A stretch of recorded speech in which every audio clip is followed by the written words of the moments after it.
Friends, welcome to my YouTube channel. कल तक मैंने आपको पढ़ाया था बापू जी के बारे में। आज हम चलते हैं हमारे चौथे लोक देवता या चौथे पंचपीर की तरफ। तो हम बात करते हैं हड़बूजी सांकला की। किसकी बात कर रहे हैं? हम बात कर रहे हैं हड़बूजी सांकला की, जो कि हमारे पंचपीरों में आते हैं। तो इनका जन्म कहाँ हुआ था? हड़बूजी सांकला का जन्म हुआ था भूंडेल नामक नागौर स्थान पर। नागौर जिले में एक स्थान आता है भूंडेल, वहां पर कहा क्या हुआ था? इनका जन्म हुआ था हड़बूजी का। हड़बूजी के पिता का नाम क्या है? हड़बूजी के पिता का नाम है महराज जी सांकला। क्या नाम है? महराज जी सांकला। कहीं कहीं आपको मेहाजी सांकला भी मिल जाएगा, पर इनका पूरा नाम है महराज जी सांकला। इनकी माता का नाम क्या है? इनकी माता का नाम है सौभाग्य दे। क्या नाम है माता का? सौभाग्य दे। गुरु कौन है इनके? बालीनाथ। हड़बूजी जो है वो रामदेव जी के मौसेरे भाई थे। किसके मौसेरे भाई थे? रामदेव जी, जो हमारे लोक देवता हैं, ये जो हमारे पंचपीरों में आते हैं रामदेव जी, उनके मौसेरे भाई थे हड़बूजी। तो रामदेव जी ने किससे दीक्षा ली थी? उन्होंने ली थी बालीनाथ जी से।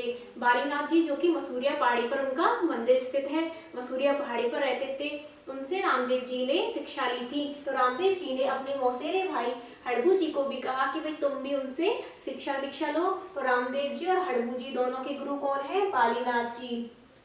इनके मंदिर के जो पुजारी होते हैं वो कौन होते हैं? हड़बूजी सांकला के मंदिर के पुजारी होते हैं सांकला राजपूत। कौन होते हैं? सांकला राजपूत। ऐसे कहते हैं कि जो हड़बूजी सांकला है, इनके जो पूर्वज थे वो शंख की पूजा किया करते थे।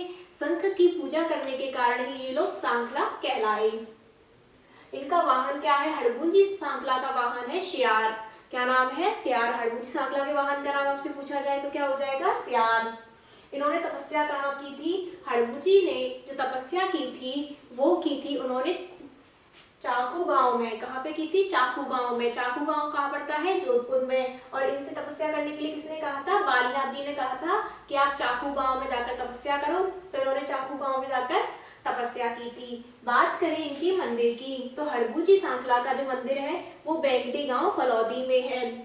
कहाँ पर है इनका मंदिर? बेंगटी गांव फलौदी जिले में है। क्या हुआ था कि जो राव जोधा जो था उसको भाई मंडौर खाली करना पड़ा, जोधपुर खाली करना पड़ा था।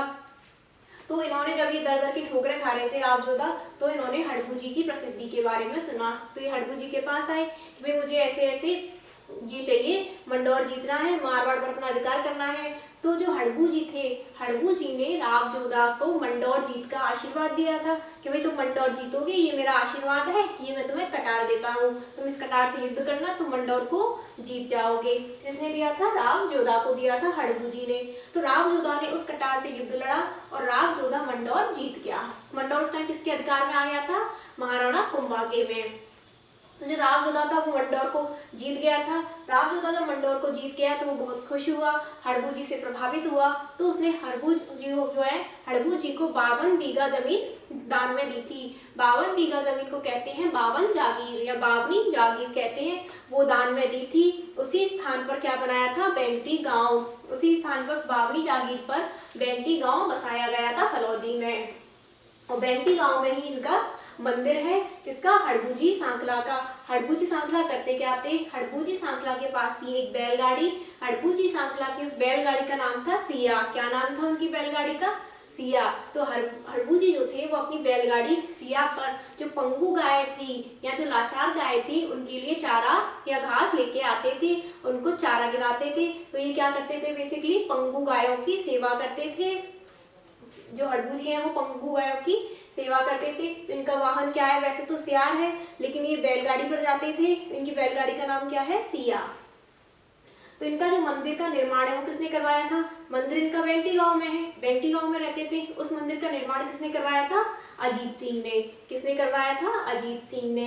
इनके मंदिर में इनकी कोई मूर्ति नहीं पूजी जाती, कुछ भी नहीं पूजा जाता। ये बैलगाड़ी पर ही रहते थे, बैलगाड़ी से लोगों की सहायता करते थे और बैलगाड़ी से ही गायों के लिए चारा वारा लाते थे। तो इनके मंदिर में बैलगाड़ी की पूजा की जाती है।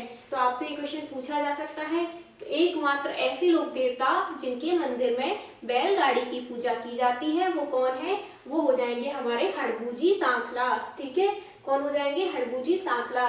ये पंगु गायों के लिए बैलगाड़ी से चारा लाते थे और बैलगाड़ी का नाम सिया, इनका वाहन सियार। राजदूता को मंडोर जी का आशीर्वाद दिया और कटार दी थी। हड़बू जी जो थे शकुन शास्त्र के ज्ञाता। शकुन शास्त्र क्या होता है?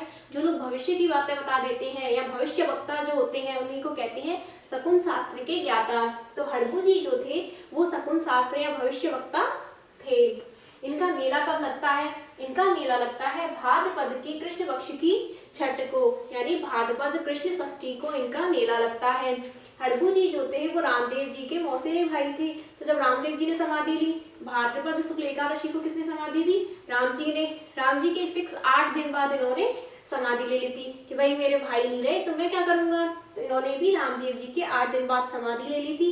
तो इनका मेला वेंटी गांव में कब भरता है?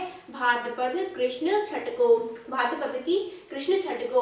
और रामदेव जी ने समाधि कब ली थी? भाद्रपद शुक्ल एकादशी को। ठीक है। इनका जो ग्रंथ है सांखला हरबू का हाल, क्या ग्रंथ है? सांखला हरबू का हाल। इस ग्रंथ में इनका पूरा जीवन दिया हुआ है। हरबू जी के जीवन की जितनी भी घटनाएं हैं वो सारी की सारी इस ग्रंथ में है, सांखला हरबू का हाल। और मैंने आपको बताया था हड़बू जी जो है वो रामदेव जी के मौसेरे भाई थे। तो जो रामदेव जी हैं उन्होंने एक ग्रंथ लिखा था 24 वाणियां। कौन सा ग्रंथ लिखा था? 24 वाणियां। तो उसमें भी उन्होंने हड़बू जी का वर्णन किया है। क्या वर्णन किया है? उन्होंने हड़बू जी का वर्णन किया है कि मेरे जैसा ही मेरा एक भाई है। कौन है? हड़बू जी। तो उन्होंने हड़बू जी का वर्णन भी अपनी 24 वाणियां पुस्तक में किया है। ऐसा कहते हैं कि रामदेव जी ने समाधि ले ली थी। समाधि लेने के कुछ दिन बाद रामदेव जी वापस से प्रकट हुए और उन्होंने हड़बू जी को दर्शन दिए थे। किसको दर्शन दिए थे? उन्होंने हड़बू जी को दर्शन दिए। हड़बू जी को दर्शन दिए थे तो उन्होंने एक कटोरा और एक जो छड़ी थी, कटोरा मतलब प्याला, एक प्याला और एक छड़ी हड़बू जी को दी थी। और रामदेव जी के पास वो प्याला छड़ी कहाँ से आए? मक्का मदीना से जो पीर आए थे उन्होंने रामदेव जी को एक छड़ और एक प्याला दिया था। उस प्याले का नाम था रतन कटोरा और छड़ का नाम था सौंचरैया। तो वो दोनों इन्होंने किसको दे दिए? हड़बू जी को दे दिए। कहते हैं कि जो हड़बू जी थे, हड़बू जी उसमें जब मारवाड़ में अकाल पड़ गया था मारवाड़ में, तो हड़बू जी जो है वो उसी कटोरे में बाजरा भर भर के लाते और लोगों को देते थे। और लेकिन उस कटोरे में कभी भी बाजरा खत्म नहीं हुआ था। तो मैंने आपको हड़बू जी के बारे में सारी जानकारियां दे दी है। जन्म बुंदेल नागौर में हुआ था, ये याद रखना आप। हड़बू, बू से बुंदेल, अब बुंदेल नहीं बुंदेल, ये याद रखना। हड़बू कर लीजिए, हड़बू, बू से बुंदेल। पिता महराज जी सांखला। हड़बू जी सब पर मेहरबान थे। सबसे ज्यादा मेहरबान किस पर थे? गायों पर। तो इनके पिता क्या हो जाएंगे? महराज जी सांखला।